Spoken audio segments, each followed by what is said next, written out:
Je suis Joachim Murat, beau-frère de Napoléon Ier, grand-duc de Berg et de Clèves.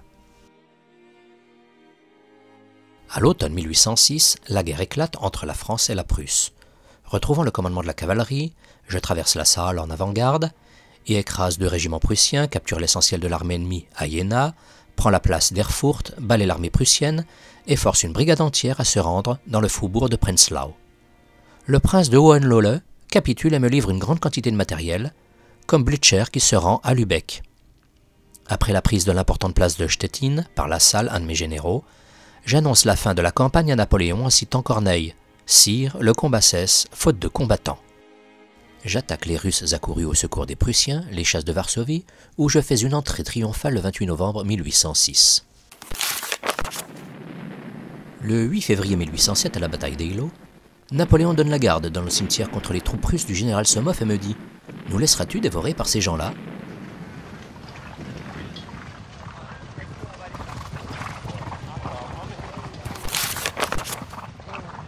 Je conduis alors l'une des plus grandes charges de cavalerie de l'histoire européenne, en menant de 10 000 à 12 000 cavaliers sur le centre russe pour empêcher celui-ci de couper l'armée française en 2.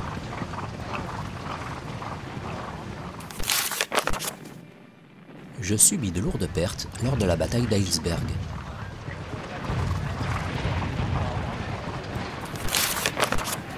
Mes forces conjuguées à celles du maréchal Lannes parviennent à battre les forces russes du général Bennigsen, qui ordonne le 12 l'abandon du camp retranché et le repli sur Friedland où se livre le 14 juin la bataille décisive.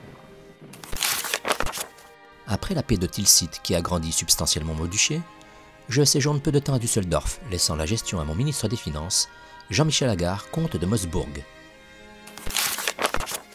Je suis nommé lieutenant général de l'empereur début 1808 et reçois le commandement des 50 000 hommes qui composent l'armée d'Espagne. Je dois occuper Madrid et attendre les ordres de Napoléon et me rends vite compte que la présence des Français est mal vécue par la population espagnole, malgré mes efforts. Celle-ci se révolte en mars et le roi Charles IV abdique en faveur de son fils Ferdinand. À Bayonne, Napoléon force le père à revenir sur son abdication. Indigné, la population de Madrid se soulève le 2 mai, le Dos de Mayo. Je réprime violemment l'insurrection le lendemain.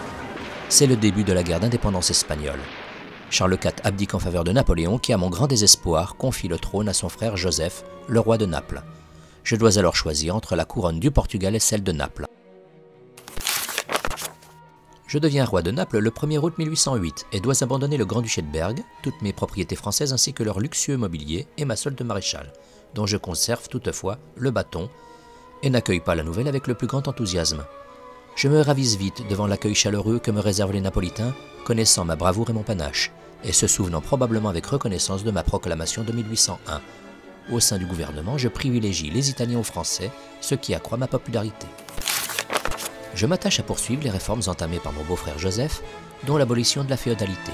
Le code Napoléon est très légèrement adapté, mais les idées essentielles sont adoptées. La marine et l'armée sont réorganisées.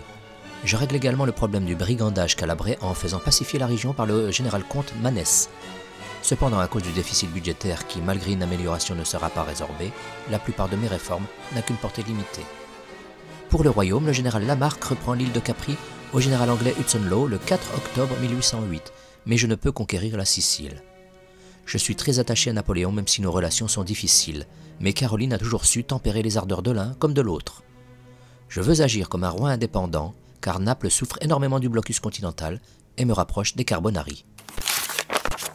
Pour forcer la Russie à appliquer les dispositions du décret de Berlin, notamment le blocus continental, Napoléon prépare une nouvelle campagne. Toute l'Europe est en guerre, la France et ses alliés d'une part, le Royaume-Uni et la Russie d'autre part. Napoléon fait évidemment appel à moi pour conduire la cavalerie à l'avant-garde de l'armée.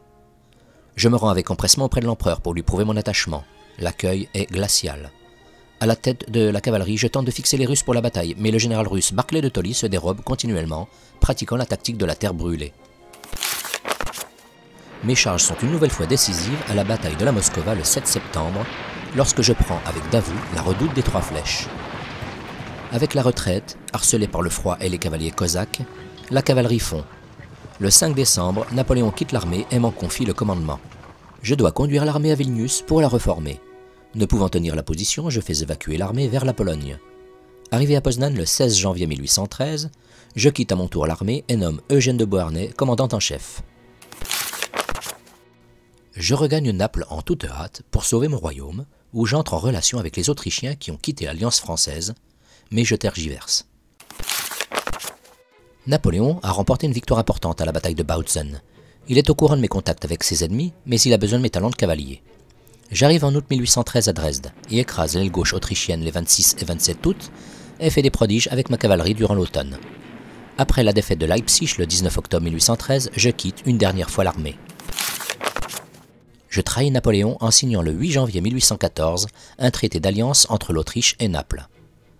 Après une échauffourée avec les troupes du vice-roi d'Italie, Eugène de Beauharnais, à Reggio le 6 mars 1814, je suis pris de remords et je pense à changer de camp. Mais l'abdication de Napoléon à Fontainebleau change la donne et je dois finalement rentrer à Naples en mai 1814. Je suis confirmé roi de Naples par le congrès de Vienne. Des contacts se nouent cependant avec Napoléon exilé à l'île d'Elbe. Averti du prochain départ de Napoléon pour la France, je me revois roi d'Italie. Lorsque j'apprends le débarquement de l'empereur en France, je déclare la guerre à l'Autriche, alors que Napoléon n'est pas encore arrivé aux Tuileries. Le 30 mars 1815, je lance une proclamation à Rimini appelant les Italiens à l'insurrection, mais après quelques victoires, je suis sévèrement battu par les Autrichiens à Tolentino le 2 mai et vois mon rêve s'envoler. Le 19, je fuis Naples et atteins Cannes le 25. Napoléon refuse de me rappeler à l'armée. Il le regrettera à Sainte-Hélène. À l'annonce de la défaite de Waterloo, je m'enfuis en Corse. Vite entouré par près de 1000 partisans, je me prends à rêver d'une reconquête de Naples. Une expédition est montée à la hâte, partie d'Ajaccio le 28 septembre 1815, 4 des 6 navires de la flottille ont été dispersés par la tempête. Je débarque alors le 8 octobre avec 26 partisans. Mais la foule est hostile car la Calabre a été durement touchée par la répression du brigandage sous mon règne. Je suis capturé et enfermé dans le petit château du port, y écrit plusieurs lettres, en particulier à Caroline. Le 13 octobre, le roi Ferdinand, suivant les conseils de l'ambassadeur britannique, prend un décret par lequel il ne sera accordé aux condamnés qu'une demi-heure pour recevoir les secours de la religion. Courageux jusqu'à la fin, je donnerai moi-même l'ordre de tirer au peloton d'exécution.